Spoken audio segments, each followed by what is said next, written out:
Tanah Minang dengan bentang alam tropis yang unik dan sungguh memukau. Alam tropis yang menawan ini juga menjadi rumah keajaiban kuliner khas Indonesia sebagai permata khatulistiwa. Cita rasa tiada dua dihasilkan dari perkawinan ragam rempah dan hasil alam Tanah Minang. Kami jamin akan menggugah rasa dan menggoyang lidah.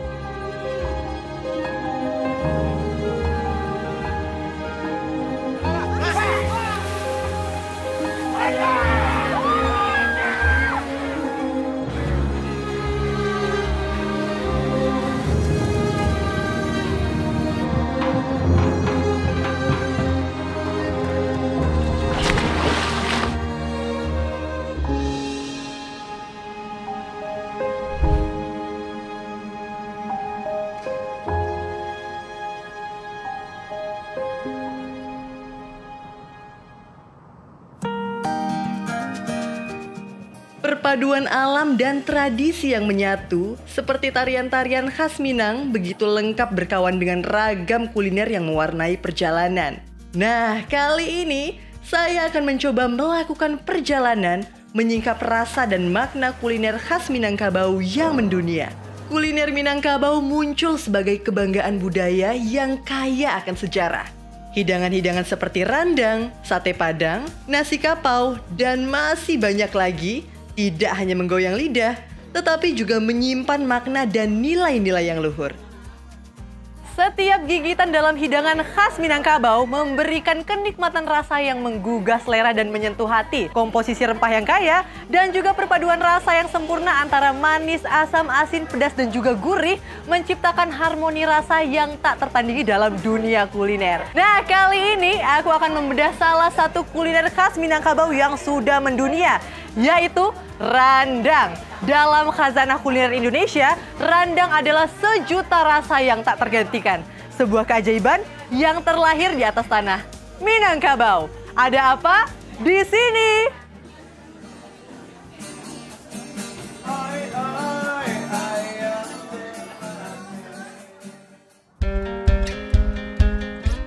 Kalau kita lihat dari sejarah, mulai rendang ini ada, itu kan secara adat atau budaya di Minangkabau, setiap pengangkatan datu, pengangkatan penobatan raja, itu kan ditentukan atau ditandai dengan penyembelihan kerbau.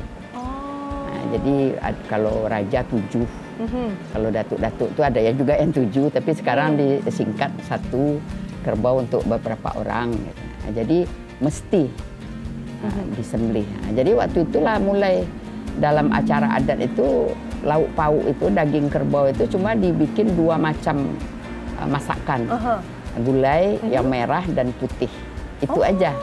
Nah, jadi mungkin waktu setelah acara-acara itu kan daging itu banyak berlebih, bisa jadi kemudian dikeringkan, nah, dikeringkan jadilah mereka menjadi rendang. Nah, jadi apapun sampai hari ini, dimanapun orang pesta, di gedung, apalagi di rumah gadang, itu misalnya pernikahan, kenduri pernikahan, itu ada tingkat pestanya.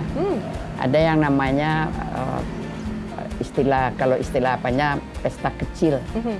Nah, itu tidak menyembelih, cuma mungkin ayam. Nah, tapi pesta yang menengah, itu harus memang menyembelih, menyembelih, tapi kambing misalnya. Tapi kalau pesta yang besar itu menyembelih sapi atau kerbau. Nah, dan itu mesti ada rendang. Jadi rendang itu bagi orang Minangkabau secara budaya itu sama dengan pengulu sambah atau induk dari sambah, induk dari lauk pauk. Jadi kalau meletakkan biasanya kan di rendang. Rendang itu diletakkan di kepala, di jambah, di hadapan orang-orang yang dihormati. Nah, itu. Nah, jadi kalau ada acara-acara, orang akan tanya, "Nggak masak rendang?" Nah, jadi aneh. Bunda sekarang kan sudah mulai bergeser. Iya. Dulu mungkin rendang dimasak secara benar-benar tradisional nih, menggunakan kayu bakar dan prosesnya Iya. juga tradisional. Sekarang udah ada yang masuk ke skala industri. Menurut Bundo, apakah filosofi dari rendang sendiri akan hilang atau masih akan tetap ada? Filosofi rendang tidak akan hilang selagi masih orang Minang masak rendang dalam acara-acara. Kecuali acara-acara adat ini penghulu-penghulu ini tidak ada lagi, tidak diangkat.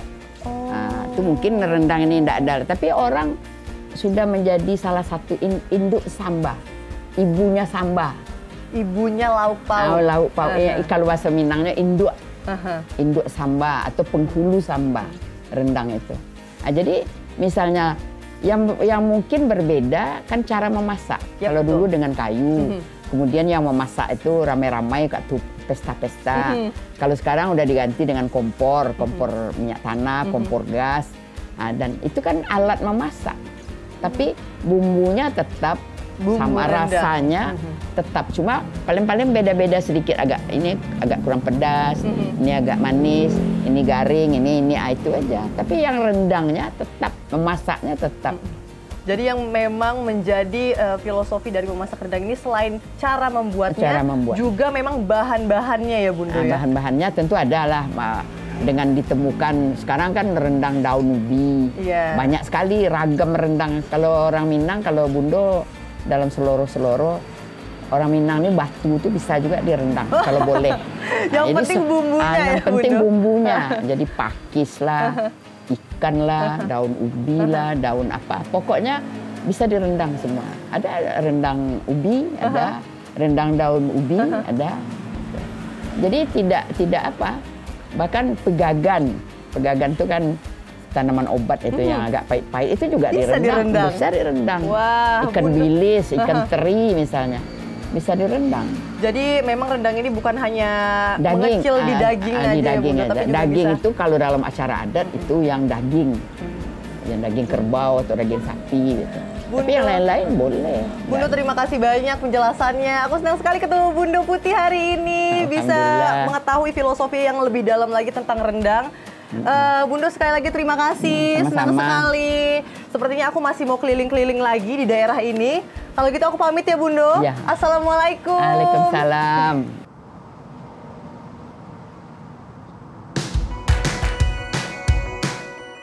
Assalamualaikum Bu. Waalaikumsalam. Saya Amel. Bu, aku mau tanya, produksi rendang di sini itu produksi dari asal mana ya Bu? Rendangnya khas mana? Ini khas Minang yang kita sebut sebagai radang dare, asli dari Batu Sangkar.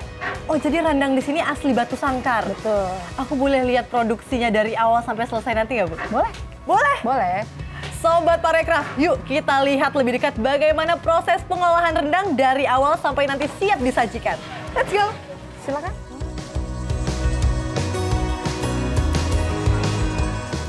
Berarti semua proses pembuatan memang dilakukan di tempat ini, produksinya semua di sini ya Bu? Betul.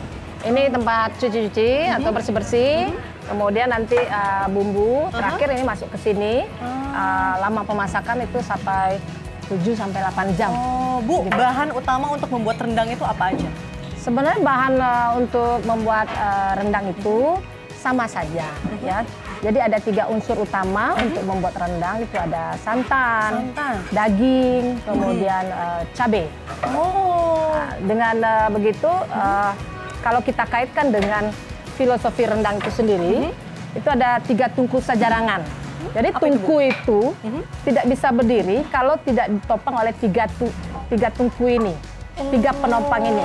Sama dengan rendang, tidak jadi rendang kalau tidak ada 3 penopang ini. Oh, ya, tadi daging, santan, dan juga cabai. Ya, kalau di Minang kita analogikan itu sebagai nenek mama, cadia pandai, alim ulama. Jadi kenapa rendang itu sangat identik dengan Minang? Karena ditopang 3 tungku sejarangan itu tadi yang tidak bisa lepas satu sama lain, gitu.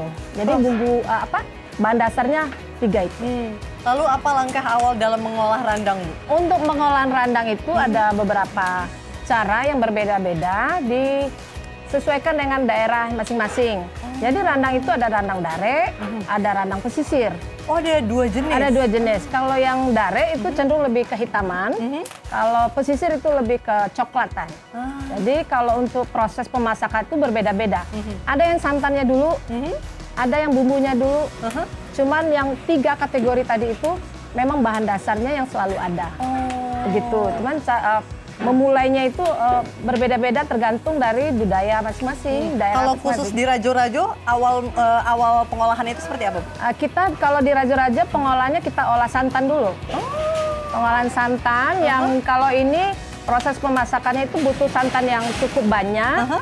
Karena kita pakai tungku kuali yang besar. Wah, itu gede banget kualinya. Ya, betul. Dan kita tidak memakai minyak dari luar.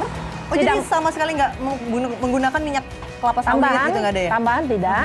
Ini murni diproses dengan kelapa asli yang diproses selama 8 jam sehingga menghasilkan minyak yang cukup banyak. Nah, ini cara mengaduk. Aduknya dari bawah, Mel. Dari bawah. Nih, digeser. Ya, gosong dia kalau enggak ini. Oh, harus cepat ya, Bu ya? Iya. Satu-satu. Oh, ini tinggal berapa lama lagi prosesnya, Bu? Kalau udah ini masih cukup lama gini? lagi, masih cukup lama. Masih cukup lama? Ya, keluar minyaknya dulu baru kita masuk daging nanti. Oh. Iya. Aduk terus.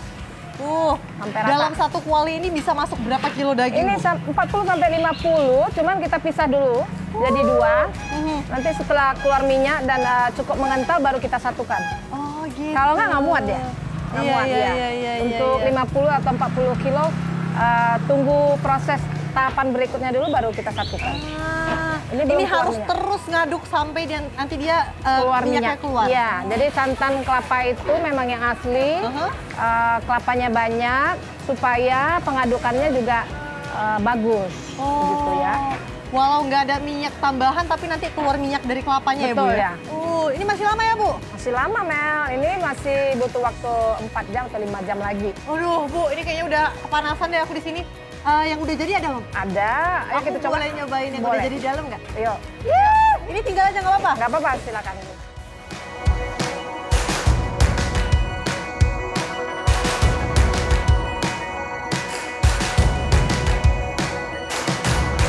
Bu, tadi rendangnya enak banget loh, Bu. Alhamdulillah. Bu, aku mau ngucapin terima kasih. Soalnya aku udah diajakin lihat pengolahan rendang di sini. Sekaligus informasi yang Ibu berikan tadi udah lengkap banget. Aku jadi makin semangat nih eksplor rendang di Sumatera Barat, Bu. Tapi kayaknya aku harus pamit sekarang deh, Bu. Aduh. Terima kasih juga Amel udah datang ke sini. Tapi tunggu sebentar, ada sesuatu buat Amel. Hah? Roy, ini terima kasih udah datang ke Rajo-Rajo. Mudah-mudahan ini bisa menemani Amel untuk jalan-jalan di Sumatera Barat. Ya, ini rendang Rajo-Rajo. Wah, ya. Ini enak banget sih, Bu. Ibu repot-repot nih? Enggak, terima kasih banyak ya Mel. Datang aku kembali makasih, ya. Bu. Bu, terima kasih banyak ya. Kalau gitu aku pamit dulu. Ya. Assalamualaikum. Waalaikumsalam. Hati-hati ya. Rendang bukanlah sekedar tentang rasa. Di balik kelezatan yang mengejutkan itu, rendang adalah cerminan warisan budaya dan nilai-nilai yang tersimpan dalam orang Minangkabau. Filosofi Minangkabau yang kuat terpancar dalam proses memasak rendang yang penuh perhatian dan kebersamaan. Setiap langkah dari pemilihan bahan hingga proses memasak yang panjang mengandung makna yang mendalam. Rendang juga menjadi simbol persatuan dan kekeluargaan di Minangkabau. Hidangan yang sering disajikan dalam acara-acara keluarga, pernikahan, dan perayaan agama menjadi tanda kebersamaan dan kehangatan di antara orang-orang. Rendang membawa kelezatan sekaligus kenangan indah yang menjadi ikatan antara anggota keluarga dan komunitas. Ada apa? Di sini.